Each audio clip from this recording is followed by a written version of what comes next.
ప్రభువైన యేసుక్రీస్తు నామములో అందరికీ వందనాలండి. ఈరోజు మనము ధ్యానించుకోబోయే వాక్యము ఆదికాండము నుంచి 37వ అధ్యాయము 30వ వచనం ఒకసారి చూసుకుందామండి. ఇక్కడ పైన మనం చూసుకున్నట్లయితే 36, 34, 35, 36 చూసుకున్నట్లయితే మనకు విషయం తెలుస్తుంది. యోకోబు తన బట్టలు చింపుకొని నడుమున గోనె పట్ట కట్టుకొని అనేక దినములు తన కుమారుని నిమిత్తము ఏడ్చాడంటండి. యోసేపు గారు చనిపోయారని, దుష్ట మృగములు యోసేపుని చంపి ఆ బిడ్డ చనిపోయాడని వాళ్ళ అన్నయ్యలు తండ్రికి చెప్పడం వల్ల అక్కడికక్కడే కుప్పకూలిపోయినట్టు అయిపోయిందండి. ఎందుకంటే యాకోబు గారికి ఇష్టమైన కుమారుడండి. యాకోబుకు ఎంత ఇష్టం అంటే అతని కోసము మంచి అంగీ కుట్టించాడంటండి. అది ఎక్కడా కూడా ఎవ్వరికీ లేదంటండి. అంతకుముందు చాలామంది కుమార్తెలు పుట్టినా కూడా వాళ్ళు ఎవ్వరికీ కుట్టించినటువంటి అంగీని రంగురంగుల అంగీని యేసుకు కుట్టించారని, అది చాలా విచిత్రమైందని, చాలా అద్భుతంగా ఉందని, మంచి కుట్టు పని గలదని దాని గురించి చాలా గొప్పగా చెప్పారండి బైబిల్ గ్రంథంలో.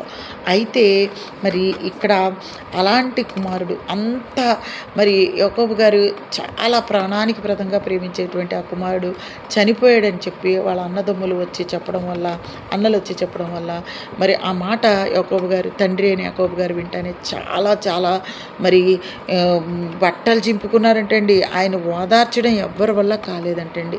యాకోబు గారిని ఓదార్చడం ఎవ్వరి వల్ల కాలేదంటండి. ఆయన ఏం చెప్తున్నాడంట, రోజు ఏడుస్తూనే ఉన్నాడంట.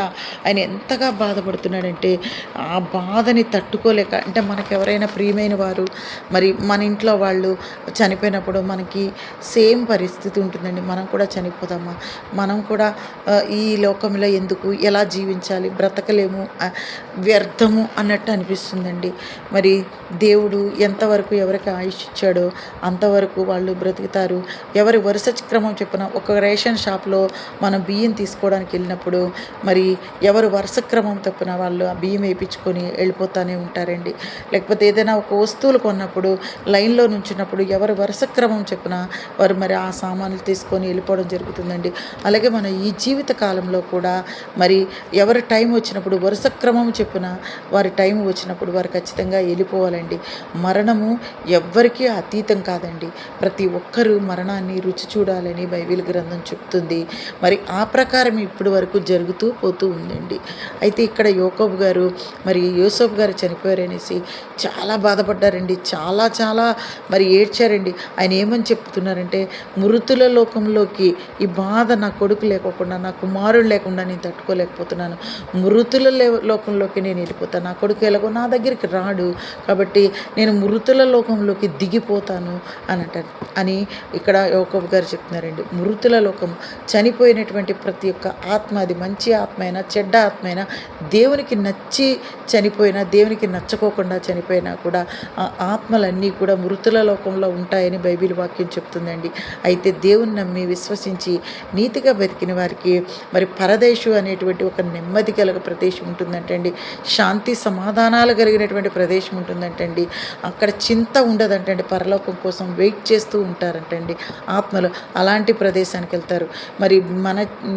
భూమి మీద ఉన్నంత వరకు వాళ్ళకి ఇష్టం వచ్చినట్టు నడుస్తూ దేవుడికి విరుద్ధంగా ఎవరైతే జీవిస్తారో వాళ్ళు పాతాళంలో ఉంటారని బైబిల్ గ్రంథం చెప్తుందండి. చెప్పడం కాదండి, ఇది నిజమండి. ఎలాంటి పరిస్థితుల్లో మనం ఉన్నాము, ఈరోజు ప్రాణాలతో చలించి ఉన్నాం మనము, ఏ స్థితిలో ఉన్నామని మనం ప్రశ్న వేసుకోవాలండి. ఆనాడు యాకోబు గారు, నా కుమారుడు రాడు, కానీ నేను మృతుల లోకంలోకి దిగి వెళ్ళిపోతున్నా, ఈ బాధ, ఈ వేదన నేను భరించలేకపోతున్నానని చాలా బాధపడడం జరిగిందండి. మరణము అంత బాధగా ఉంటుందండి. మన ప్రియమైన వారు చనిపోయినప్పుడు మనము అంత దుఃఖంలోకి వెళ్ళిపోతామండి. మనం చనిపోవాలి అనే ఆలోచన కలిగి ఉంటామండి. దేవుడు ఎవరి వరుస క్రమం చెప్పిన వారు నా దగ్గరికి రావాల్సిందే అని బైబిల్ వాక్యం హెచ్చరిస్తుందండి. ఈ చిన్న వాక్యంతో నన్ను నేను హెచ్చరించుకుంటూ ఈ వాక్యాన్ని మీకు తెలియజేయడానికి దేవుడు నాకు ఇచ్చినటువంటి ఈ ఊపిరిని బట్టి దేవునికి వేలాది స్తుతులు స్తోత్రాలు చెల్లించుకుంటూ ఈ వాక్యం వింటున్న మీకు మరోసారి దేవుని నామంలో వందనాలు చెల్లించుకుంటున్నానండి.